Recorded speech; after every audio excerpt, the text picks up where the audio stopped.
I think that the bike sports are more heavily populated by people that consider themselves to be balance trainers and use tools than any other sport, right?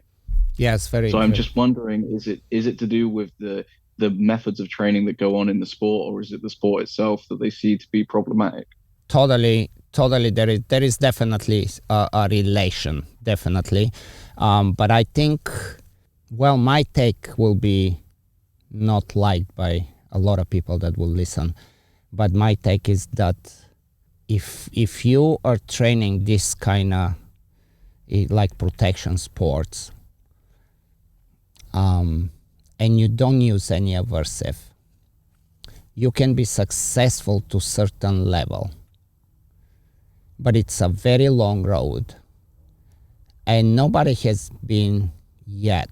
And it's not because nobody has tried. Very talented trainers have tried, myself included. Like in the 90s, when the biggest shake started to really happen, and it's like, wow, everybody got excited. I got excited. Michael Ellis got excited. We were still back in California together, like we would, and it was interesting. And it's like, well, what can we do? How far can we go? And we realized, yes, we can go far, but not as far.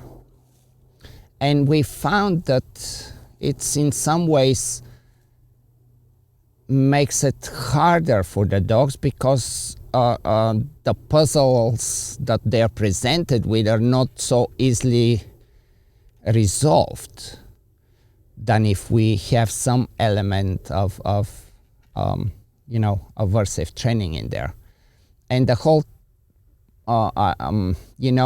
when obviously when you have a decoy, a helper, and the dog has to show some form of higher level of confidence and dominance and aggression and still be controlled, it's a very different mindset, different emotions going through, different chemicals going through than if the dog is doing AKC obedience or fly ball.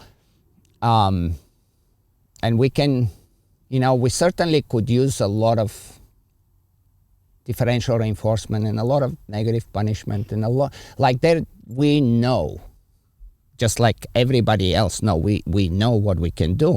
But the reason we will use aversive is because, and the only reason really, for the good trainers I'm talking, is because we see that they help to bring clarity in the training instantly. They also help to what the force-free community would say, well, it's a quick fix.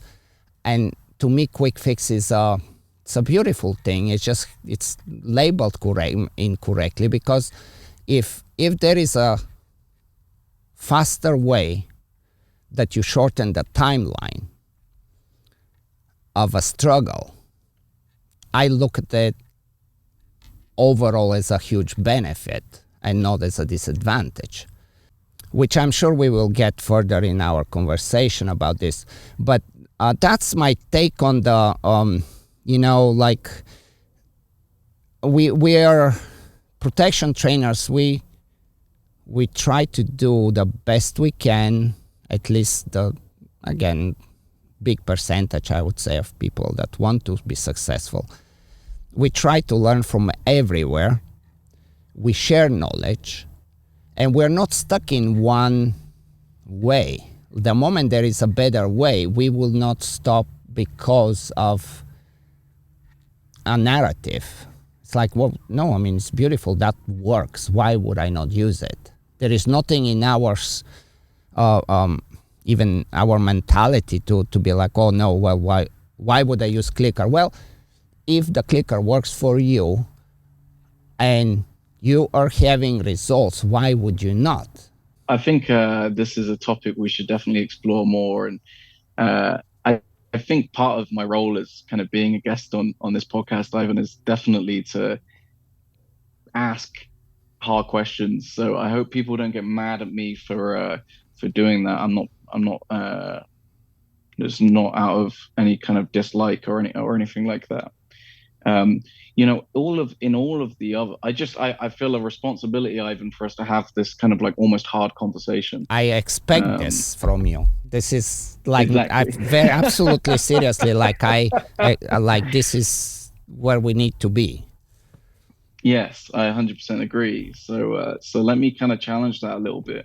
In all, I would say in every other sport that I can think of, in the past, there was heavy use of aversives, and now we see in almost a consensus across the competitors of those sports of using very, very few aversives. Certainly, very few little use of tools. So I guess my question, Ivan, is: do you think that that's going to come to the bike work world? Do you think that eventually, maybe not today, but do you think in 10 years, 15 years, 20 years, we are going to see success at the highest level without the use of tools? Perfect question, and yeah, I I for where we are in our collective knowledge on every side, every uh, um, extreme and anything in between, and where we are collectively in our knowledge, I don't think this is possible. And again, I need to be very careful what I'm saying. I'm not saying that you cannot be successful in terms of, reaching certain levels and be competitive, but to be highly competitive, what we know right now, it's not enough. It does not create these two things that I said, like the clarity and the time. And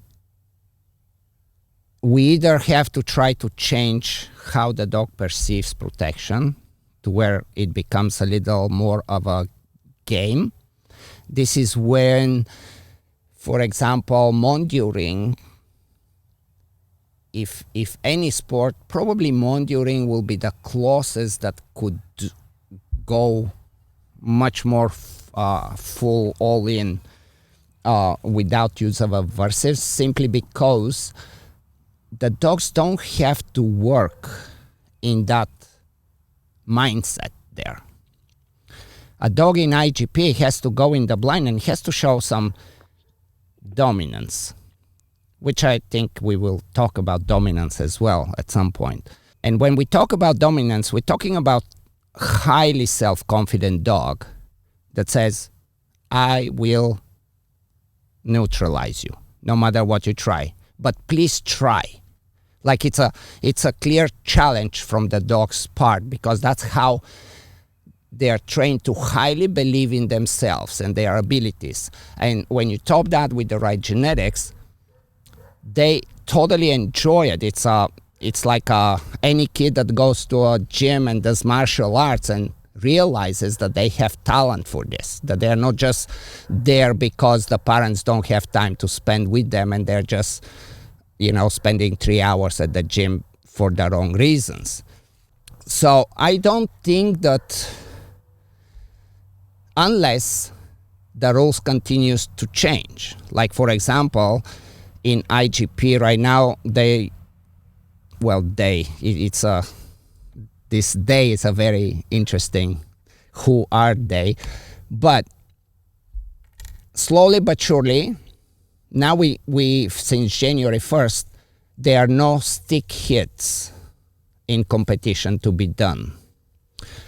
And when you don't have that stick hit, you're allowing weaker dogs and you're allowing a dog to come and play.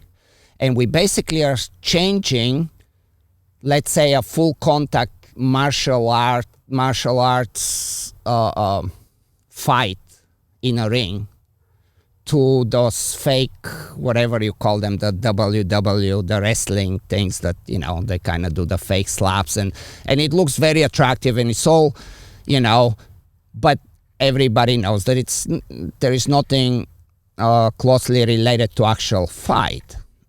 So if we end up turning the protection sports to this kind of entertainment, then I know that we'll be more successful without any form of use of aversives.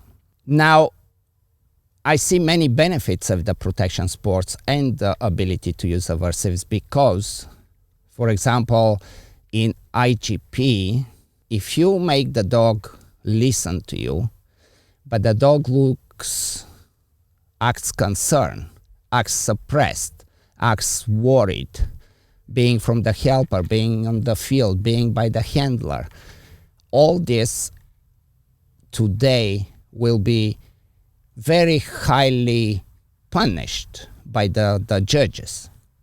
Because what we really want to see is we want to see control.